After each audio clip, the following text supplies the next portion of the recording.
శ్రీ మహాగణాధిపతయే నమః. శ్రీ గురుభ్యో నమః. శ్రీ మహాగణాధిపతయే నమః. శ్రీ మహాసరస్వత్యై నమః.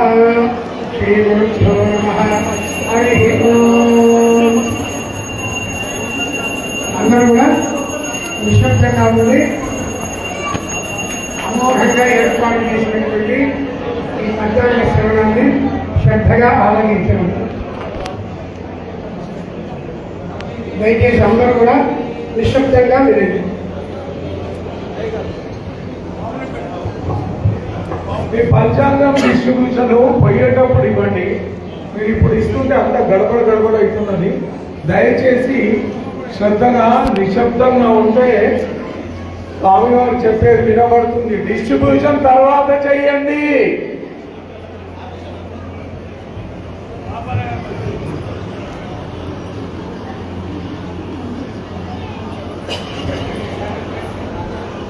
అందరికీ కూడా ముందుగా చాంద్రమాన శ్రీ పరాభవనామ సంవత్సర ఉగాది శుభాకాంక్షలు.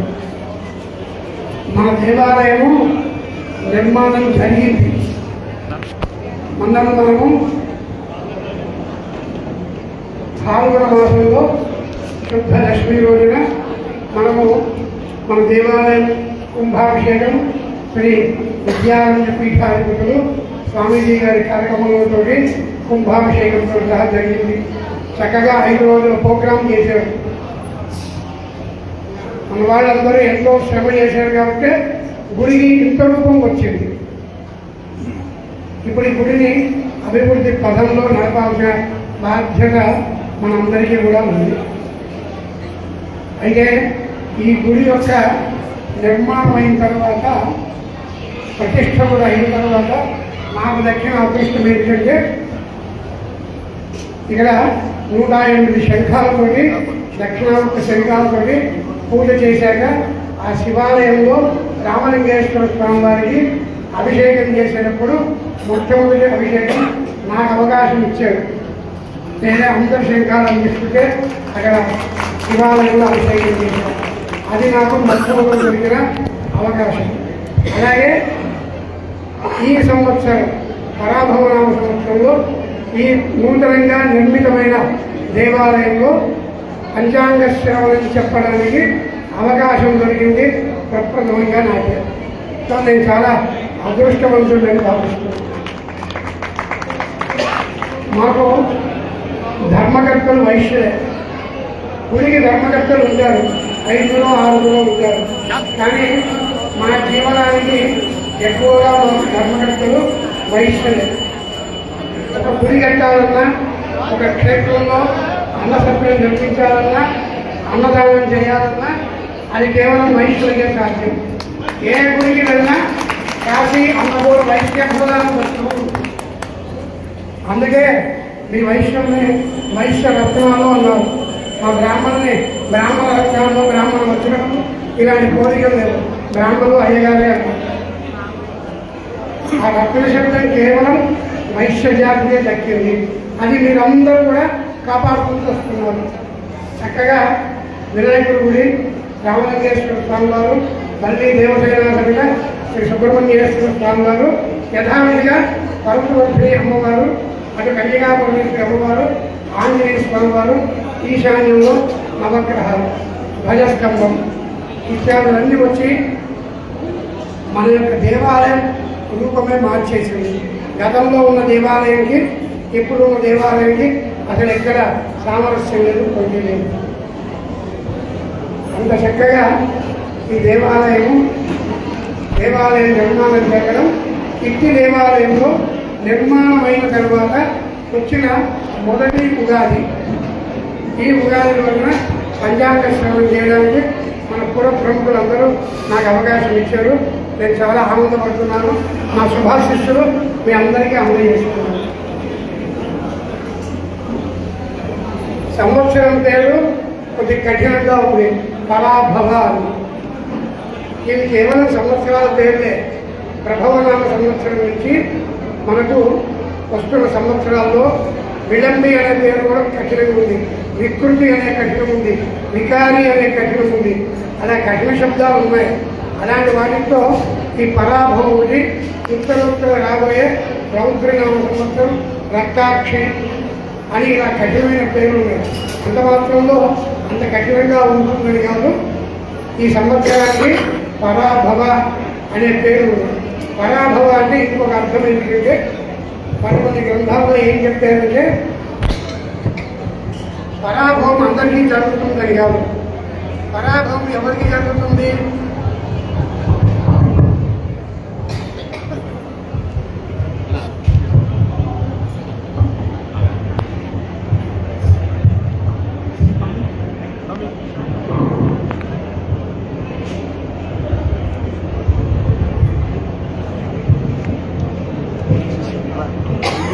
పరాభవం అనేది ఎవరికి జరుగుతుంది? అహంకారం ఉన్నవారికి పరాభవం జరుగుతుంది. ఎవరైతే అహంకరిస్తారో వారికి పరాభవం ఉంటుంది, కానీ అప్రతిష్ట ఉండదు, అపజయం ఉండదు. పరాభవం జరిగేది కేవలం అహంకారం ఉంటుంది. కాబట్టి ఈ సంవత్సరము మనము అహంకార రహితులమై ఉన్నట్టయితే ఎలాంటి పరాభవాలు మనకి జరగవు. అందులోనూ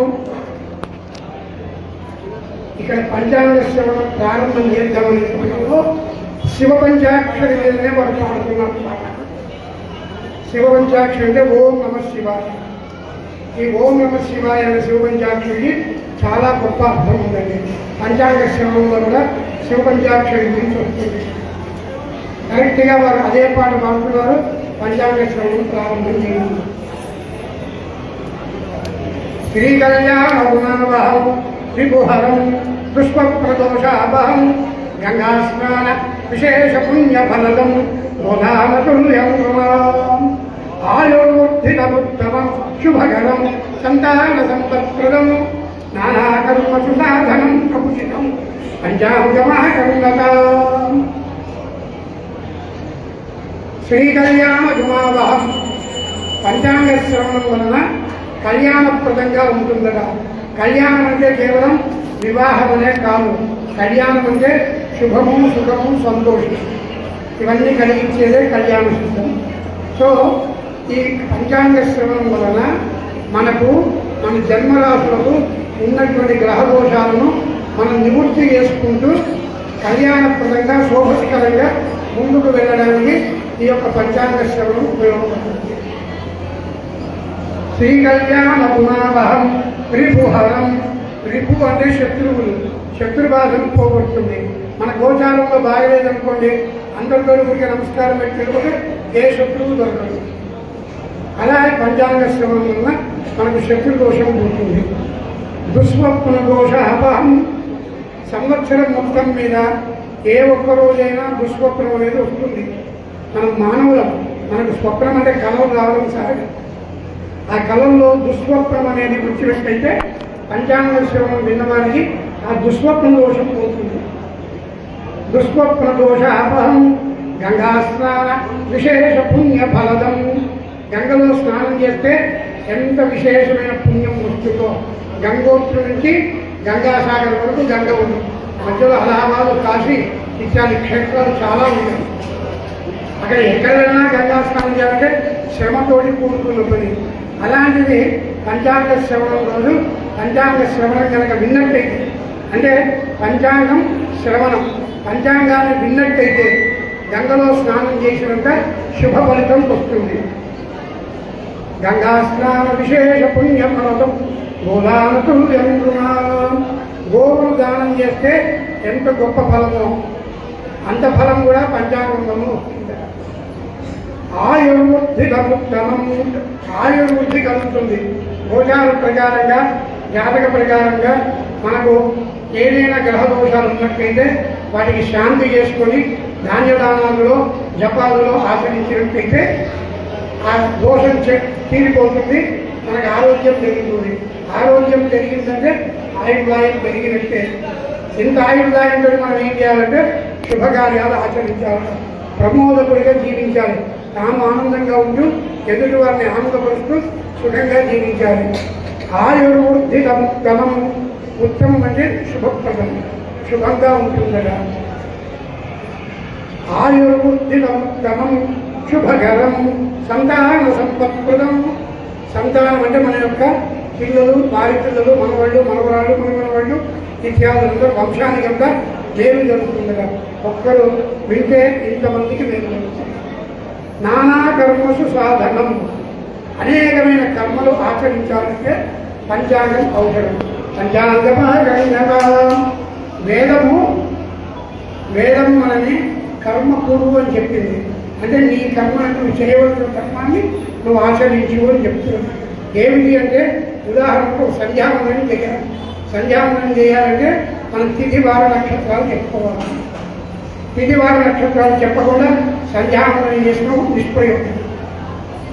ఎలాగైతే మనం ఒక లెటర్ రాసి ఒక చెక్కు రాసి పైన డేట్ వేయకపోతే ఇన్వాలిడ్ ఎలా ఉంటుందో తిథి వార నక్షత్రాలు చెప్పకుండా ఎంత పెద్ద యాగం చేసినా ఎంత పెద్ద అభిషేకాలు చేసినా ఫలితం.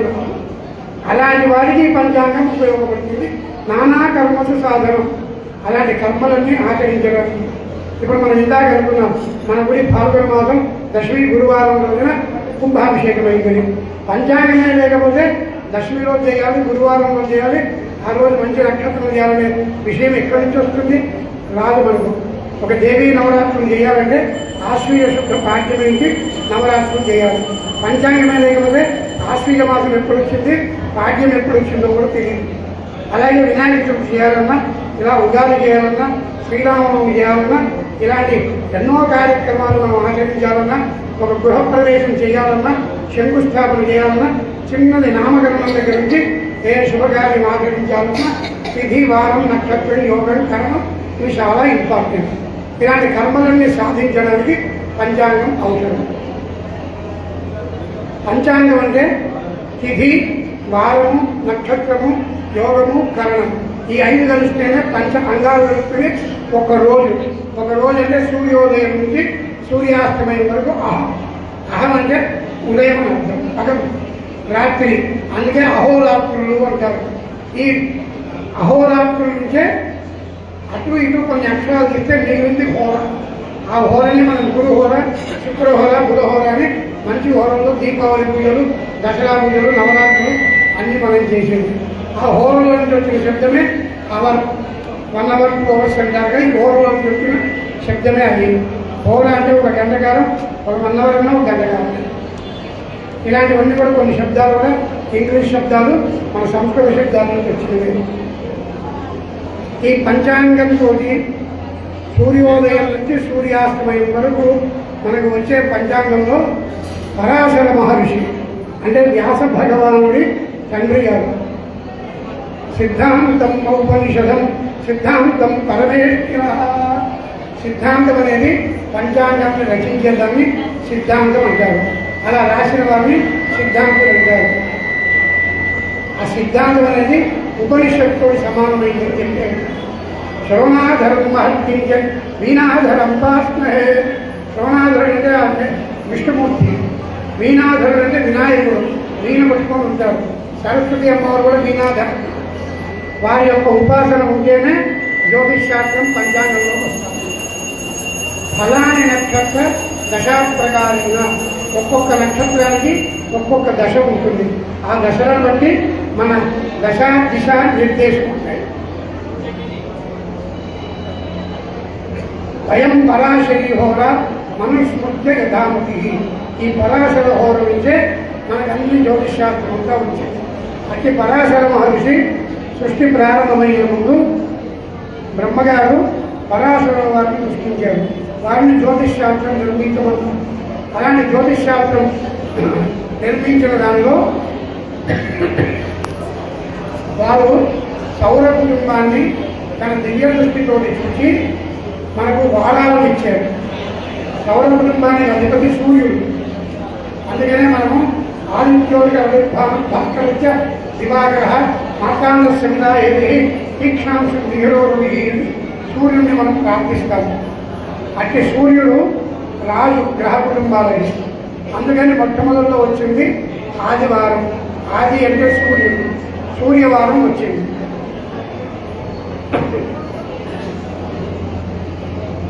సూర్యవారం అయ్యాక అర్క శుక్ర బుధ చంద్ర సూర్యుడికి చతుర్థ కేంద్రంలో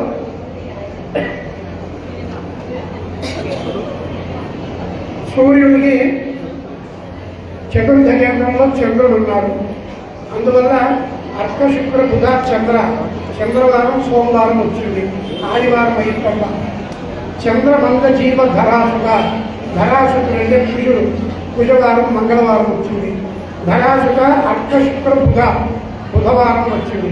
బుధ చంద్ర మంద జీవ అంటే గురువారం, జీవ ధరాసుక అర్క శుక్రవారం, శుక్ర బుధ చంద్ర మంద అంటే శనివారం తర్వాత ఆదివారమే ఎందుకు రావాలి, సోమవారం బుధవారం రావచ్చు కదా అది మనం నిర్ణయం చేసుకోవచ్చు కదా. అంటే శని నుంచి 4వ కేంద్రంలో మంద జీవ ధరాసుక అర్క, మళ్ళీ అర్క అంటే మళ్ళీ సూర్యుడే వచ్చాడు. ఇలా మనకు వారోత్పత్తి వారాలను ఉత్పత్తి చేసి నవగ్రహాలను అనుసరించి మనకు పరాశర మహర్షి ఆదివారం సోమవారం మంగళవారం నుంచి శనివారం వరకు మనకు ప్రసాదించాడు. అట్టి వారాలు ఏవైతే ఉన్నాయో ఆ వారాలకు అధిపతి కూడా ఉన్నారు ఉన్నాయి. కాబట్టి దయచేసి మాట్లాడబోకండి, మీరు మాట్లాడుతున్న ఇంకా ఎక్కువ గట్టిగా మాట్లాడాలి, దాంతో నాకు కొంచెం ఇబ్బంది అవుతుంది, అన్యదా భావించకండి.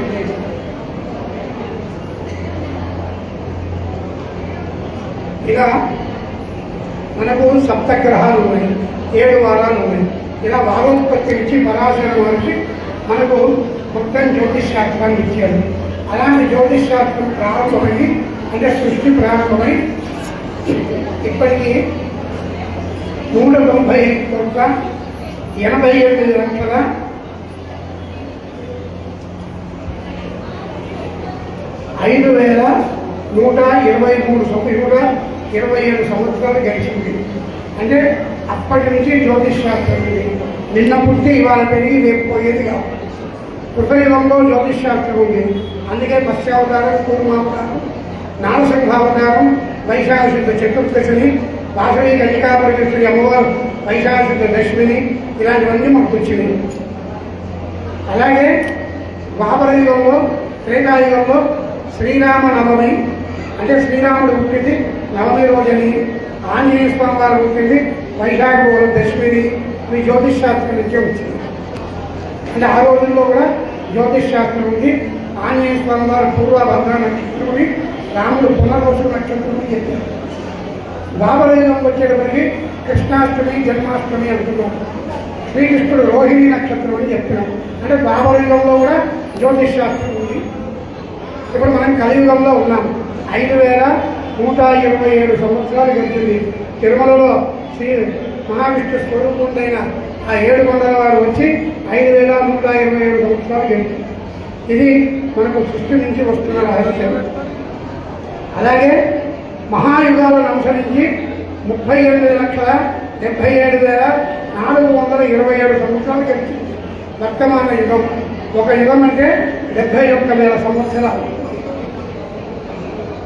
అలాగే కలియుగం ప్రారంభమై 5,127 సంవత్సరాలు గడిచింది. శాలివాహన శకం ప్రారంభమై 1948 సంవత్సరాలు గడిచింది. జగద్గురువు ఆదిశంకరాచార్య వారిని చూసినట్లయితే 2,097 సంవత్సరాలు గడిచింది. అన్ని సంవత్సరాల క్రితం వారు ఆదిశంకరాచార్య వారు. మధ్వాచార్య సాంప్రదాయం ప్రకారం 907 సంవత్సరాలు గడిచింది. మన భారతదేశానికి స్వాతంత్రం వచ్చి 79వ సంవత్సరము. వచ్చే సంవత్సరం కొంత భాగం వరకు ఈ ఉగాది ఉంది కాబట్టి 79-80 సంవత్సరాల సంబంధమైన ఉగాది. ఇటు యొక్క ఉగాది మనకు ఇవాళ రోజున 19 మార్చి 2026 ఈ రోజున గురువారం రోజున ప్రారంభమైంది. ఇవాళ అమావాస్య ఉదయం 6:53 దాకా ఉంది. 1 గడియ 27 గడియలు ఉంది. తరువాత పాడ్యమి గడియలు వచ్చాయి. ఈ పాడ్యమి గడియలు రేపు సూర్యోదయం 6:20, పాడ్యమి 5:47 వరకే ఉంది. సూర్యోదయం కన్నా ముందుగానే పాడ్యమి వెళ్ళిపోతున్నది కాబట్టి ఇవాళ అమావాస్య విశ్వావసనామ రోజున పాల్గొనగల అమావాస్య ఉదయం పరాభవనామ సంవత్సరం చైత్ర శుద్ధ ప్రతిపద అమావాస్య రోజే మనకు ఉగాది వచ్చింది. గతంలో ఇదే సిచ్యువేషన్ మనకు 1988 మార్చి 18న వచ్చింది. ఆ రోజు అమావాస్య ఉగాది వచ్చింది. ఉపరి గ్రహణం కూడా వచ్చింది. ఆ రోజు సూర్యగ్రహణం. ఈ సాధారణంగా జ్యోతిష్ శాస్త్రంలో ఒక మాసం అంటే 30 రోజులు. అందుకే మాసం అంటే 30 సంఖ్యకు వస్తుంది.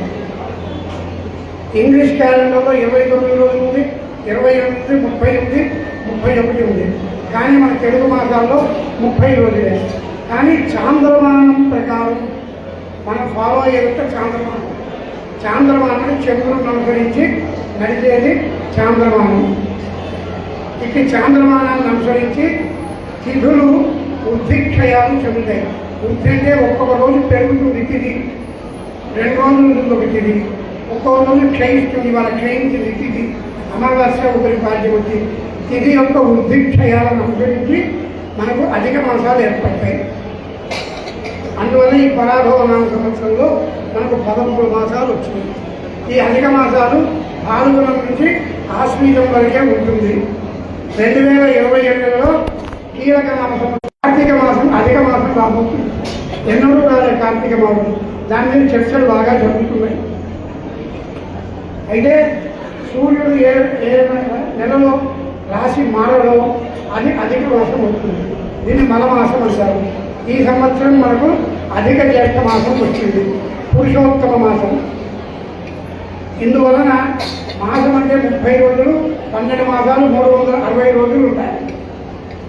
అధిక మాసం వచ్చింది 13 మాసాలు వచ్చి 13 × 30 390 రోజులు ఉండాలి లెక్క ప్రకారం. కానీ తిథి యొక్క వృద్ధిక్షయాల వలన మనకు 385 రోజులతోటి ఈ పరాభవనామ సంవత్సరం ఉంది. ఇవాళ 19 మార్చి 2026 మొదలయ్యి 6 ఏప్రిల్ 2025 వరకు మనకి పరాభవనామ సంవత్సరం ఉంది. వచ్చే సంవత్సరం 7 ఏప్రిల్ ఉగాది, అది ప్రబంధనామ సంవత్సరం అవుతుంది. ఇది సృష్టి ఆది విచారం. అలాగే అబ్దత్రయం అనేది, అబ్దం అంటే సంవత్సరం, త్రయం అంటే 3 ఉంటాయి. అబ్దత్రయాలు సంవత్సరానికి 3 పేర్లు ఉంటాయి. మొదటి పేరు మనకు పరాభవనామ సంవత్సరం. 19 మార్చ్ 2026 చైత్ర శుద్ధ ప్రతిపద నుంచి గురువారం ఇవాళ నుంచి మనకు ప్రారంభించి మనకు పరాభవనామ సంవత్సరం. ఇదే మనము శేషాచలం అంటే తిరుమల నుంచి దక్షిణ దేశాల కనుక వెళ్ళినట్టయితే ఇదే చైత్ర బహుళ ద్వాదశి గురువారం 14 ఏప్రిల్ 2026 నుంచి వాళ్లకు పరాభవనామ సంవత్సరం ప్రారంభమైంది. అలాగే బారహస్పత్యమానం ఉంది. వింధ్య పర్వతాలకు ఉత్తర భాగంలో ఉన్నటువంటి మన మధ్యప్రదేశ్, వారణాసి, ఉత్తరప్రదేశ్, కాశ్మీర్ ఇత్యాది దేశాలన్నీ వాళ్ళకంతా బారహస్పత్యమానం అని వాళ్ళకి రౌద్రినామ సంవత్సరం. గతంలో మనకు రౌద్రినామ సంవత్సరం 1980లో వచ్చింది. మనకు బారహస్పత్యమానానికి 14 సంవత్సరాలు వ్యత్యాసం ఉంది. గతంలో ఈ పరాభవనామ సంవత్సరం 1966లో వచ్చింది. మళ్ళీ 67 వస్తే 2026లో వచ్చింది. అలాగే ఈ సంవత్సరానికి ఇంకొక పేరు కూడా ఉంది. పంచవర్షాత్మక యుగ చక్రాన్ని అనుసరించి 12 సంవత్సరాలు ఒక భాగం కింద 5 భాగాలు చేశారు. ఇదావత్సరం, ఇద్వత్వత్సరం, అనువత్సరం, పరివత్సరం, వత్సరం అని 5 భాగాలు చేశారు. ఆ 5 భాగాల్లో ఈ పరాభవనామ సంవత్సరానికి ఇద్వత్సరం అనే పేరు కూడా ఉంది. ఈ ఇద్వత్సరానికి అధిపతి రుద్రుడు అంటే ఈశ్వరుడు. ఈ సంవత్సరం ఈశ్వరుడు దర్శనం చేసుకుంటే మనకున్న సమస్త దోషాలు తొలగిపోతాయి. అలాగే రుద్రుడు ప్రీతికి తిలలు నువ్వులు దానిస్తే మన క్షేమం కలుగుతుంది. అందుకేనేమో ఈశ్వర సంకల్పం మన గుడి అంటే ప్రతిష్ఠ చేసుకున్నాక ఈశ్వర సంకల్పం ఇందాక ఇక్కడ రాగానే వారు శివపంచాక్షరి పాటే పాడుతున్నారు. కరెక్ట్గా పంచాంగ శ్రమం బిగిన్ చేసుకుంటే శివపంచాక్షరి గురించి చెప్తున్నారు. ఈ సంవత్సరం శివపంచాక్షరి ఎవరైతే ఎక్కువ మార్లు ధ్యానం చేస్తారో వారికి గోచారంలో ఎలాంటి దోషాలు ఉన్నా తొలగిపోతాయి. శుభము, శ్రేయస్కరంగా, శోభస్కరంగా ఉంటుంది. రాజాది నవనాయకులు ఉంటారు. ప్రతి సంవత్సరం కూడా రాజు నుంచి నాయకులందరూ ఉంటారు. ఇలాంటి నవనాయకుల నిర్మాణానికి కనుక వెళ్ళినట్టయితే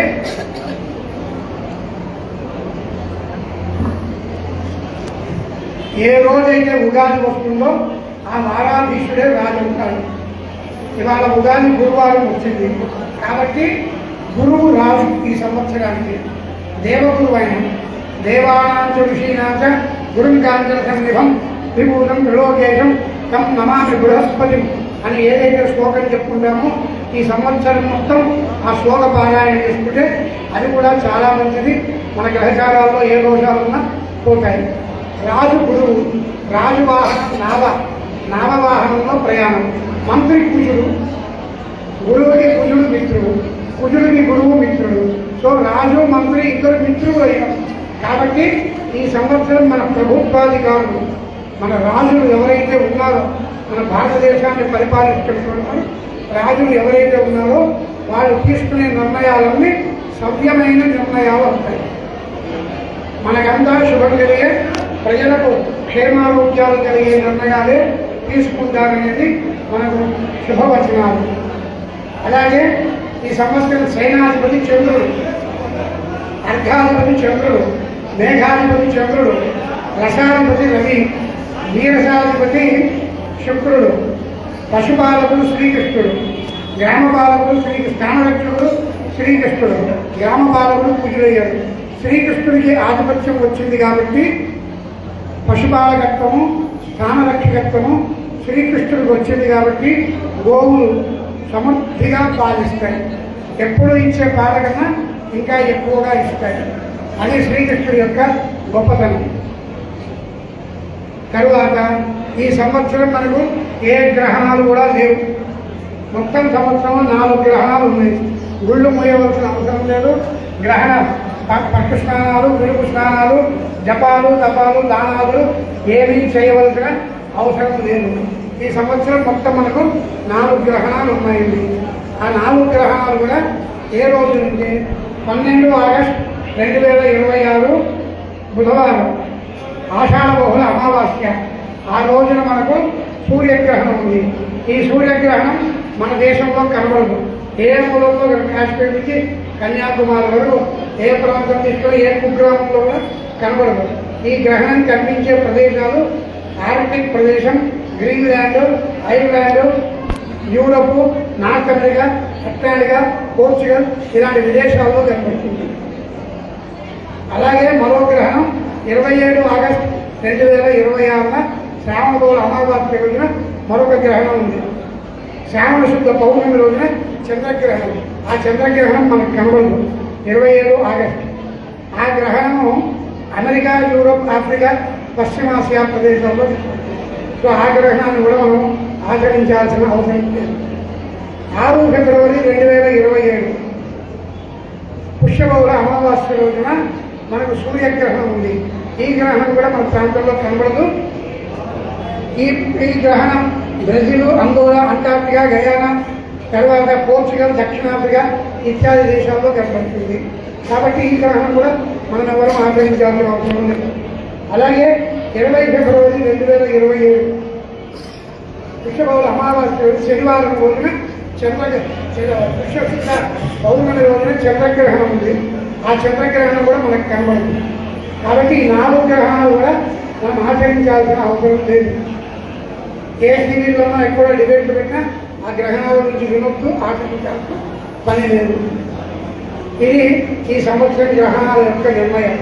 అలాగే ఈ సంవత్సరం మనకు రాజు బృహస్పతి అయినందుకు రాజుగారి యొక్క బలం సంవత్సరాధిపతి బృహస్పతి కాబట్టి ఈ యొక్క బృహస్పతి యొక్క బలం వలన బ్రాహ్మణులు సత్కర్మ నిరతులై ఉంటారుగా.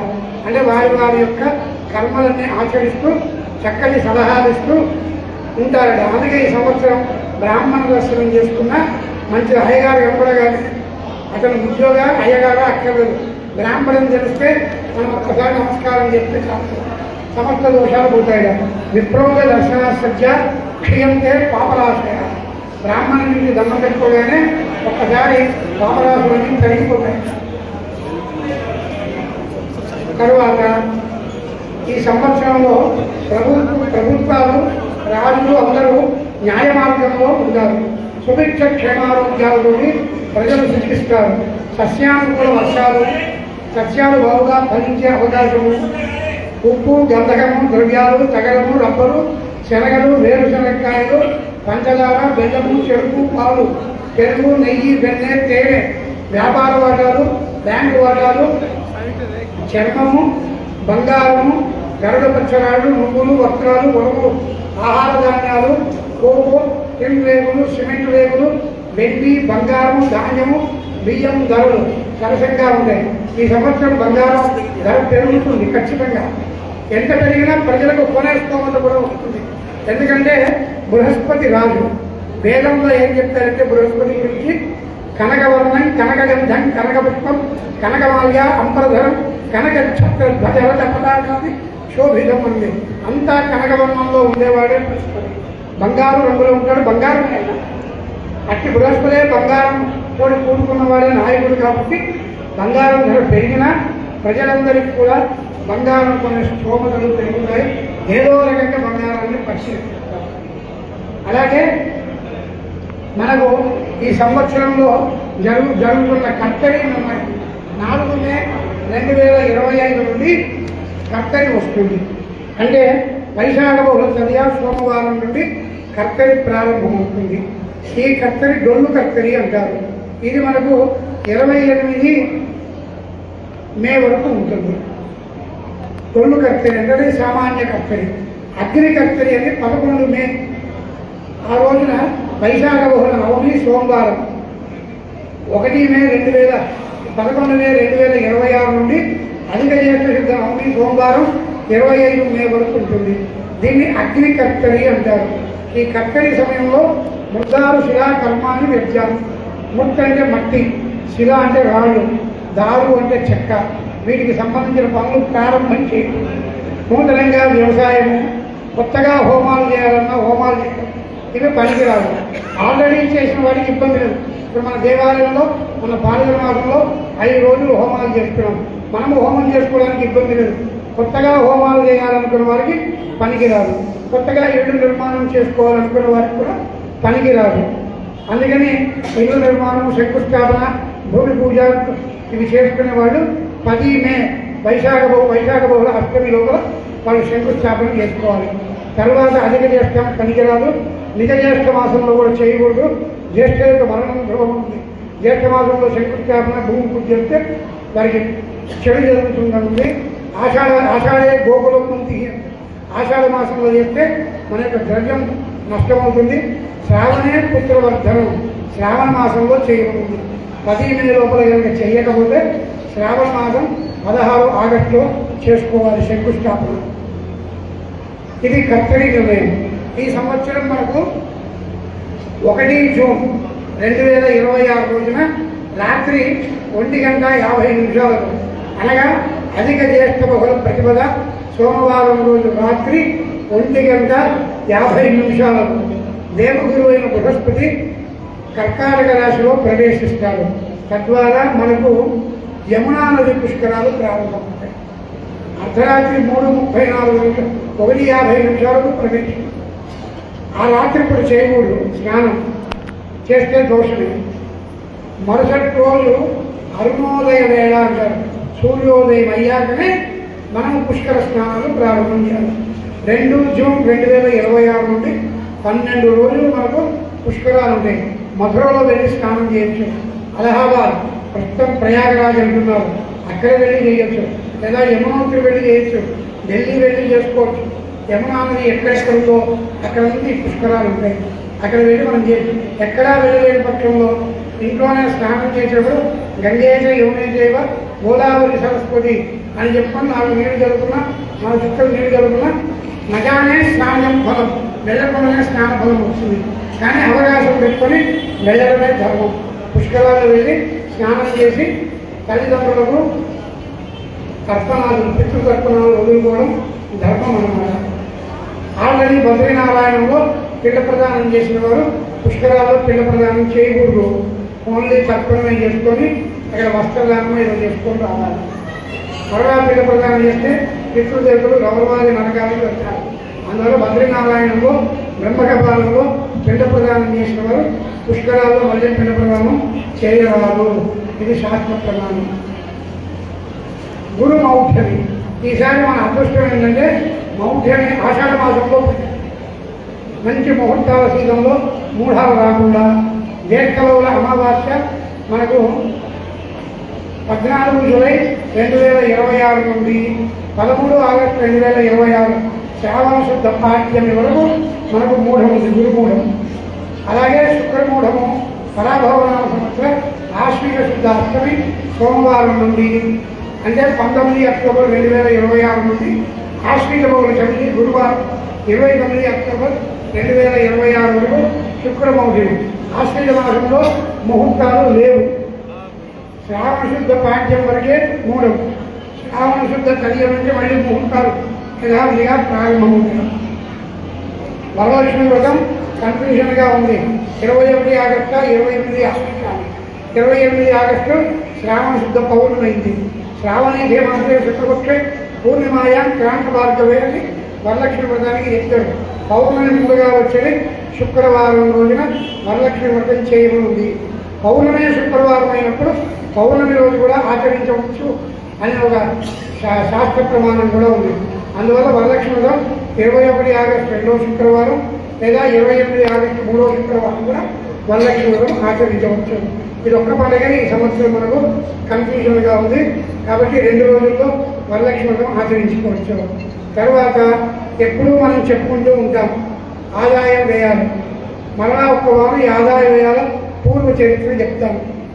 మనం సాధారణంగా సంవత్సరాంతంలో మన లాభాలు నష్టాలు ఎంత అని మన ట్రయల్ బ్యాలెన్స్లో బ్యాలెన్స్ షీట్లో పెట్టుకుని మార్చి 31 అయ్యాక ఫస్ట్ ఏప్రిల్తో ఎప్పుడో చూసుకుంటాం.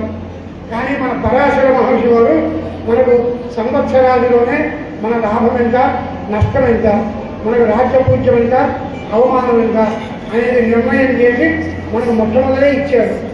అలాంటి ఇచ్చిన శాస్త్రాల ప్రకారం వింశోత్తరి విధానం ప్రకారము మనకు మేషరాశి వారికి 11 ఆదాయం 5 వ్యయం. మేషరాశి అంటే అశ్విని నక్షత్రం, భరణి నక్షత్రం, కృత్తికా నక్షత్రం మొదటి పాదం వాళ్ళు మేషరాశి వాళ్ళు. వీళ్లకు 11 ఆదాయం 5 వ్యయం.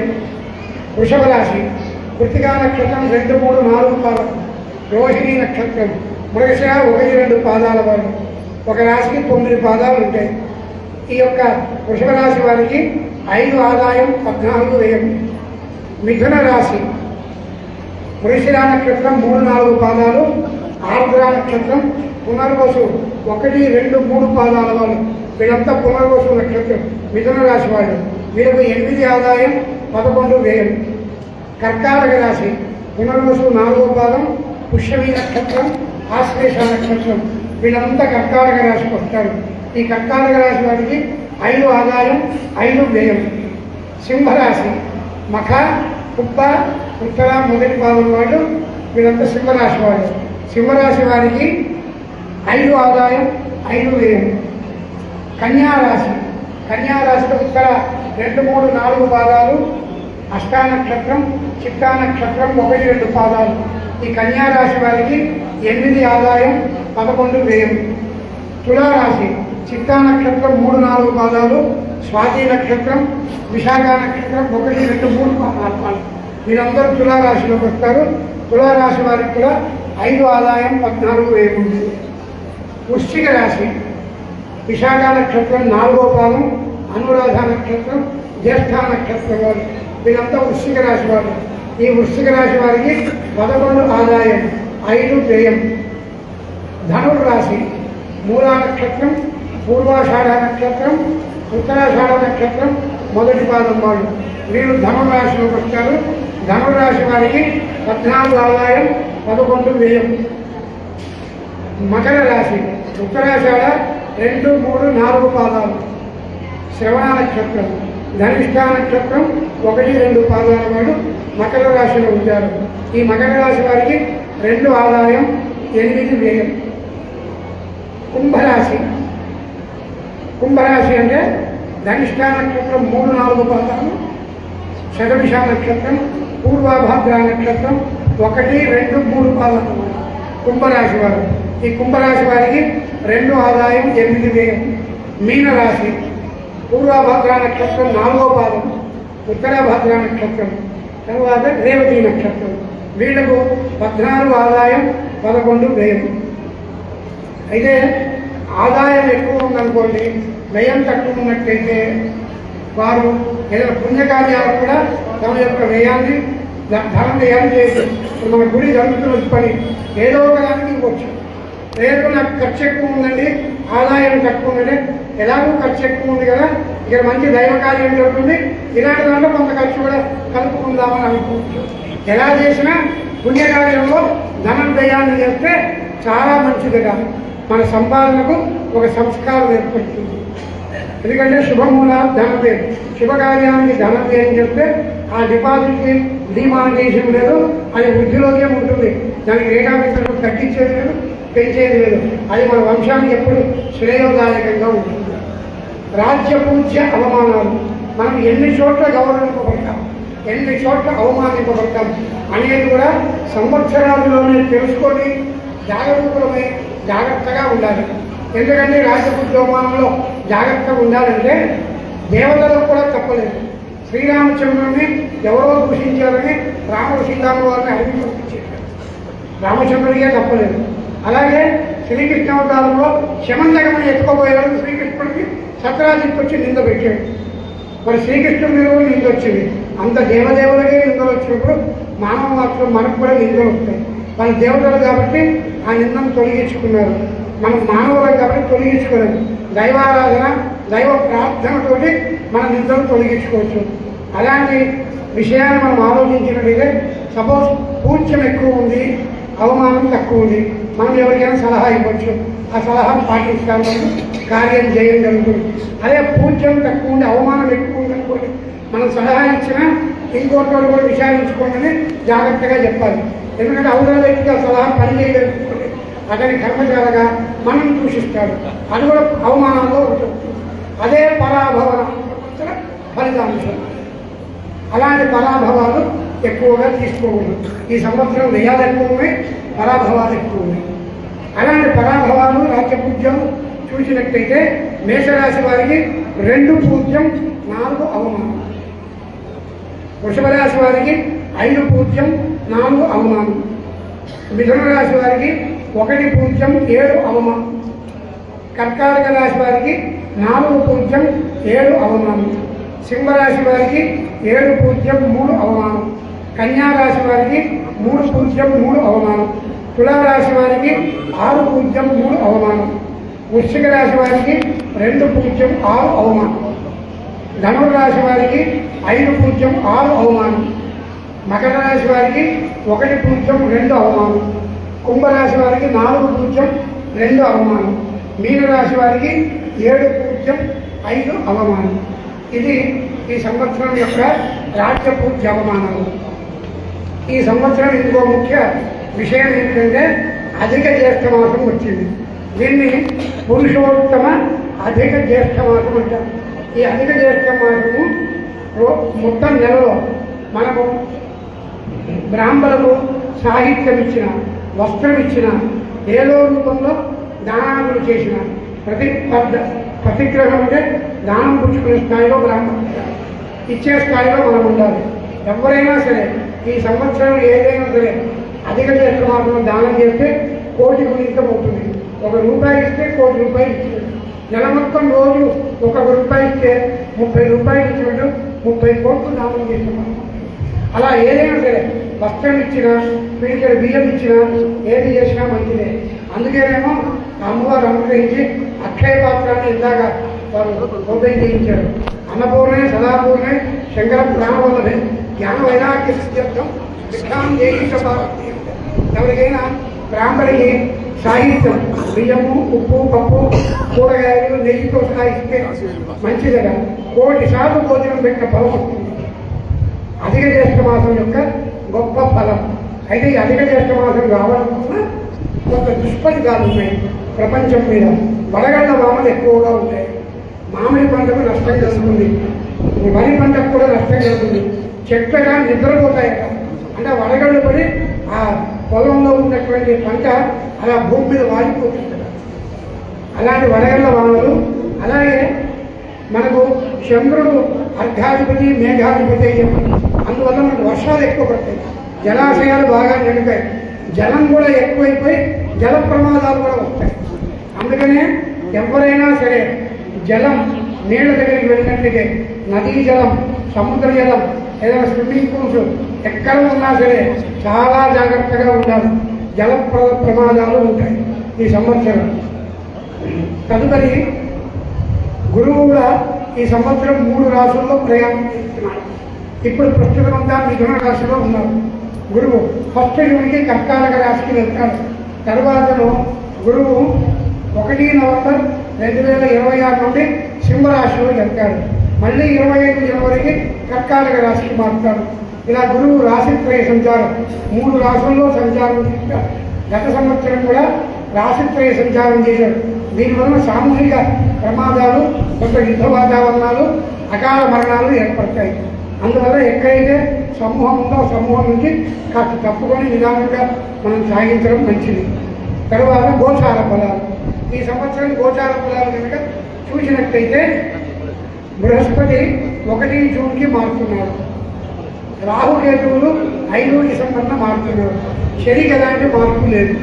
కాబట్టి మేషరాశి వారికి 1 జూన్ వరకు గురువు 3వ స్థానంలో ఉంటాడు. తర్వాత 4వ స్థానానికి వస్తాడు. అందువల్ల మేషరాశి వారికి ఆరోగ్య విషయంలో జాగ్రత్తగా ఉండాలి, మానసికంగా కష్టంగా ఉంటుంది. అందువల్ల మేషరాశి వారు ప్రతిరోజు నవగ్రహ ప్రదక్షిణాలు చేసుకుని బృహస్పతి ధ్యానం చేసుకుని శనగ ధ్యానం చేయడం మంచిది. వృషభ రాశి వారు వీరికి 2వ స్థానంలో గురువు 1 జూన్ వరకు ఉన్నారు. 2 జూన్ నుంచి వృషభ రాశి వారికి గురుబలం పోతున్నది. అందువల్ల వృషభ రాశి వారు కూడా ప్రతిరోజు గురువు ధ్యానం చేయాలి, శనగలు దానం చేయాలి, ఆవుకైనా శనగలు ఇవ్వాలి. వృషభ రాశి వారు. మిథున రాశి వారు జన్మగురువు ఉన్నారు. 2 జూన్ నుంచి గురువు 2వ రాశికి వస్తాడు. ఉత్సవ అభినాగోవ జీవోవ శుక్ర యువత. గురువు రెండించ ఉంటే ఏగోవలి ధనగత, ఎప్పుడు ధనవృద్ధి ఉంటుందో. మీనరాశి వారికి, మిథున రాశి వారికి పట్టిందల్లా బంగారంగా ఉంటుంది, అన్ని విధాలా అనుకూలంగా ఉంటుంది 2 జూన్ నుంచి. అయితే రాహు అష్టమంలోకి వస్తాడు మిథున రాశి వారికి డిసెంబర్ 6వ తారీఖున. అందువల్ల రాహు వల్ల కొంత చర్మ సంబంధమైన అనారోగ్యాలు, కంటికి సంబంధించిన అనారోగ్యం ఏర్పడుతుంది. కర్కాటక రాశి. ఈ రాశి వారికి 12వ స్థానంలో ప్రస్తుతం గురువు ఉన్నాడు. శుభకార్యాలకు డబ్బు ఖర్చు అవుతుంది. తర్వాత జన్మరాశి గురువు వస్తాడు. అందువల్ల ఆరోగ్యం దెబ్బతింటుంది. కర్కాటక రాశి వారు కూడా రోజు దేవానాంత విలీనాంత బృహస్పతి స్తోత్రం చెప్పుకోవాలి, శనగల దానం ఇవ్వాలి. సింహరాశి. ఈ రాశి వారికి ప్రస్తుతం 11వ స్థానంలో బృహస్పతి ఉన్నారు, బాగుంది. 2 జూన్ నుంచి 12వ స్థానానికి వస్తారు. అందువల్ల సింహరాశి వారికి డబ్బు ఖర్చు ఎక్కువగా ఉంటుంది, ధన నష్టం కూడా ఉంటుంది, ఏదైనా వాల్యుబుల్స్ కూడా నష్టం జరిగే అవకాశం ఉంటుంది. రాహు డిసెంబర్ నుంచి 6వ స్థానానికి వస్తాడు, ఆరోగ్యం జాగ్రత్తగా తీసుకోవాలి. కన్యా రాశి. ఈ రాశి వారికి ప్రస్తుతం 10వ రాశిలో గురువు ఉన్నారు, మంచిది. తర్వాత 11వ రాశికి వస్తాడు గురువు, అది కూడా మంచిదే. కన్యా రాశి వాళ్ళకు దిగ్విజయంగా ఉంది. అయితే 7వ రాశిలో శని ఉంటాడు, 11వ స్థానంలో కేతు ఉంటాడు, 5వ స్థానంలో రాహు ఉంటాడు. గృహంలో శుభకార్యాలు జరిగే అవకాశం బాగా ఉంది. తప్పకుండా శుభకార్యం జరిగి తీరుతుంది కన్యా రాశి వారికి. తులారాశి. ఈ రాశి వారికి 9వ స్థానంలో ప్రస్తుతం బృహస్పతి ఉన్నాడు, 10వ రాశికి వస్తాడు, 9వ మంచిదే. 10వ వచ్చినప్పుడు ఉద్యోగంలో కొంత ఒడిదుడుకులు వస్తాయి, వ్యాపారంలో ఒడిదుడుకులు వస్తాయి. అయినప్పటికీ కీర్తి ప్రతిష్టకు భంగం కలగదు. ఈ రాశి వారికి అర్ధాష్టమ రాహు అవుతాడు. అందువల్ల రాహు స్తోత్రం రోజు పారాయణ చేసుకోవాలి. వృశ్చిక రాశి. ఈ రాశి వారికి ప్రస్తుతం అష్టమంలో గురువు ఉన్నాడు, 9వ రాశికి వస్తాడు గురువు. గురుబలం బాగా వస్తుంది. రాహు 3వ స్థానానికి వస్తాడు, రాహు బలం బాగుంది. 9లో కేతు ఉంటాడు, కేతు బలం బాగుంది. శని 5 ఉన్నాడు, శని బలం బాగుంది. వృశ్చిక రాశి వారికి కూడా ఈ సంవత్సరం అంతా దిగ్విజయంగా జరిగే అవకాశం ఉంది. ధనుడు రాశి. ఈ రాశి వాళ్ళకు 2 జూన్ దాకా 7వ గురువు ఉన్నాడు. తర్వాత అష్టమానికి వస్తాడు గురువు. అష్టమానికి వచ్చినప్పటి నుంచి నడుము, కాళ్ళు, పాదాలు సంబంధించి ఆరోగ్యాన్ని శ్రద్ధగా చూసుకోవాలి ధనుడు రాశి వారు. రాహు మంగళప్రదమైన స్థానంకి వస్తున్నాడు. రాహు వల్ల యోగ్యమున్న ఆరోగ్యరీత్యా జాగ్రత్తగా ఉండాలి. మకర రాశి, ఈ రాశి వారికి 6వ స్థానం నుంచి 7వ స్థానానికి గురువు వస్తున్నాడు. రాజదర్శనం, బంధుమిత్ర సమాగమం, కరువాలు వచ్చి ధనలాభం, మనోల్లాభం ఉంటుంది. ఈ రాశి వారికి 6వ సింహం నుంచి రాహు జన్మరాశికి వస్తాడు. కేతువు 7వ రాశిలో ఉంటాడు. అందువల్ల డిసెంబర్ దగ్గర నుంచి ఆరోగ్యరీత్యా చర్మ సంబంధంగా ఆరోగ్యం తీసుకుపోతుంది. అందువల్ల మకర రాశి వాళ్ళు రోజు రాహు ధ్యానం, కేతు ధ్యానం చేసుకోగలరు. కుంభరాశి, శారదాక్షరి ఇంకా ఉంటుంది. ఈ సంవత్సరం అంతా కుంభరాశి వారికి గురుబలం పోతున్నది. గురువు బాలేడు, శని బాలేడు. 12 రాహు వస్తాడు, 6లో కేతు ఉంటాడు. కేతు ఒక్కడే బలంగా ఉన్నాడు. శని, గురువు, రాహు 3 గ్రహాలు బాలేవు. ప్రతిరోజు నవగ్రహ పరీక్షలు చేసుకోవాలి. ఆదివారం కూడా నవధాన్యాలు దానం చేయాలి. మీనరాశి, ఈ రాశి వారికి జన్మశని వల్ల ఆరోగ్యం జాగ్రత్తగా ఉండాలి. పడే అవకాశం ఎక్కువగా ఉంటుంది. నడుస్తూ పడ్డమో, మెట్లు దిగుతూ పడ్డమో, జారి పడ్డమో జరుగుతూ ఉంటుంది. అలాగే 5లో బృహస్పతి వస్తారు కాబట్టి మనోల్లాసంగా ఉంటుంది. వంశవృద్ధి జరుగుతుంది. మీనరాశి వారికి గృహంలో నూతన సంతానం ఏర్పడే అవకాశం. గురువు పుత్రకారకుడు, గురువారిష్టేతు సంప్రాప్తే గురు పూజాంతకాలయే గురు ధ్యానం ప్రవక్ష్యామి పుత్రపీడోపశాంతయే. పుత్రులు అంటే సంతానం కాబట్టి గురువు 5వ రాశికి ఉచ్చరాశికి వస్తున్నాడు, మిత్రరాశికి వస్తున్నాడు. కాబట్టి మీనరాశి వారికి వంశవృద్ధి జరిగే అవకాశం సమృద్ధిగా ఉంది. వంశంలోకి నూతన సంతానం వచ్చే అవకాశము, సంతానాలకు జయప్రదంగా ఉండే అవకాశము బాగా ఉంది. ఈ మీనరాశి వారికి కేతువు కూడా 5 ఉన్నాడు కాబట్టి కేతు బలం కూడా బాగుంది. గురు చండాల యోగం అనేది వర్తించదు. గురువు ఉచ్చరాశిలో ఉన్నాడు కాబట్టి కేతువు కూడా గురువు ఇచ్చే ఫలాన్ని ఇస్తాడు. రాహు కూడా లాభస్థానంలో ఉన్నాడు. ఆరోగ్యానికి చాలా మంచిది. కానీ శని జన్మంలో ఉన్నందుకు ఆరోగ్యాన్ని డిస్టర్బ్ చేస్తూ ఎక్కువగా పడేస్తూ ఉంటాడు. దిగుతూ పడ్డమో, జారి పడ్డమో, వాహనాల నుంచి పడ్డమో ఇలాంటివి జరుగుతూ ఉంటాయి. నడుము, కాళ్ళు, పాదాలకు సంబంధించి మీనరాశి వారు కూడా జాగ్రత్తగా ఉండాలి. ఇవి ద్వాదశ రాశుల యొక్క ఫలితాంశం. అయితే కొన్ని రాశులకు బాగుంది, కొన్ని రాశులకు బాగాలేదు. బాగలేని రాశుల్లో దిగులు పడాల్సిన పని. ఈ సంవత్సరానికి విద్వత్సరమైన పేరు కాబట్టి ఈ సంవత్సరానికి రుద్రుడు అధిపతి, ఈశ్వరుడు అధిపతి అవుతున్నాడు. రుద్రుడు అనే పేరు గల ఒక ఈశ్వరుడు అధిపతి అవుతున్నాడు.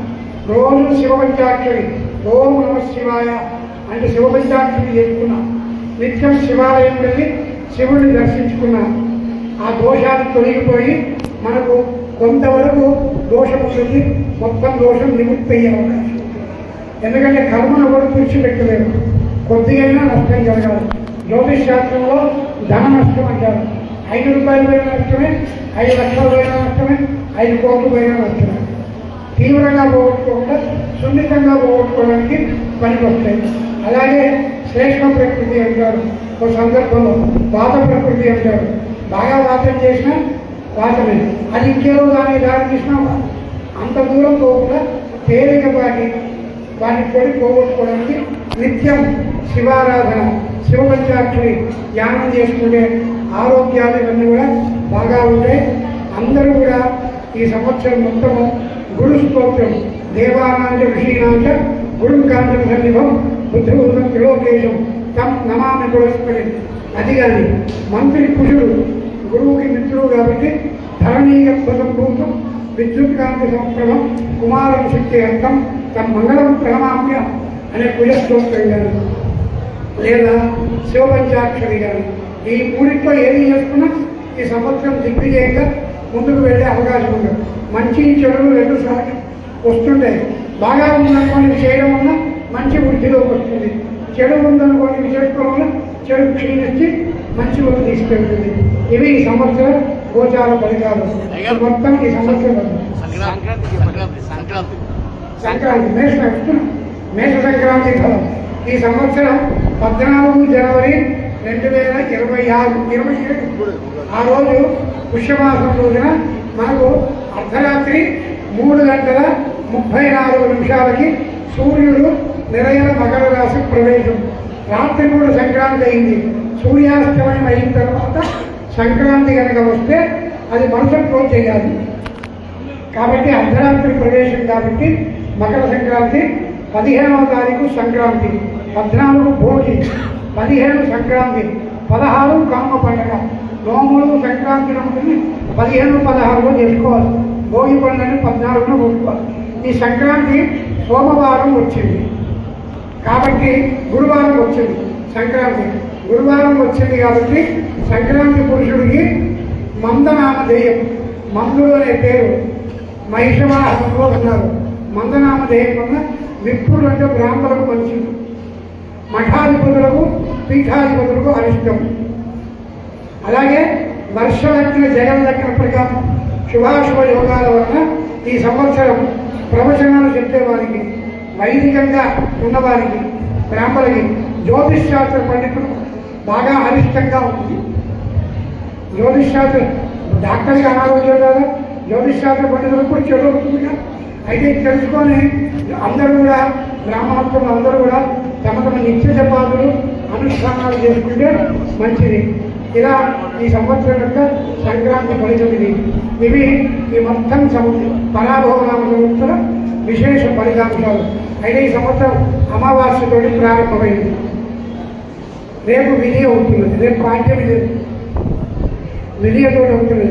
అందువల్ల ఈ సంవత్సరం మనం ఏంటంటే ఎంత జాగ్రత్తగా ఉంటే అన్ని పరాభావాలు రావు.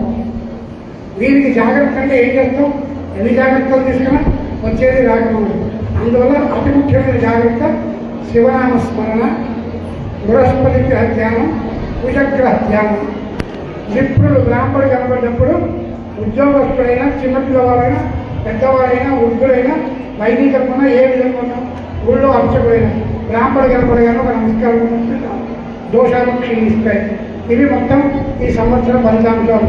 స్వస్తి ప్రజాభ్యం పరిపాలయంగా న్యాయేన మార్గేణ మహిషాః గోబ్రాహ్మణేభ్యో సౌమత్రిత్యం లోకాః సమస్తా సుఖినో భవంతు. కాలే వర్షదవర్జన్యః పృథివీ సస్యశాలినీ దేశోऽयं క్షోభరహితో బ్రాహ్మణాः సంవిర్భయాః. అపుత్రాः పుత్రిణः సంతు పుత్రిణः సంతు పౌత్రిణः అధనాः సధనాः సంతు జీవంతు శరదాం శతం. స్వస్తి సర్వేషాం సమస్తః సన్మంగళాని భవంతు. సర్వే జనాః సుఖినో భవంతు. ధర్మస్య విజయోస్తు, అధర్మస్య నాశోస్తు, ప్రాణిషు సద్భావనాస్తు, విశ్వస్య కళ్యాణమస్తు. గోలో వాసవి కన్యగా పరమేశ్వరి మాతాకి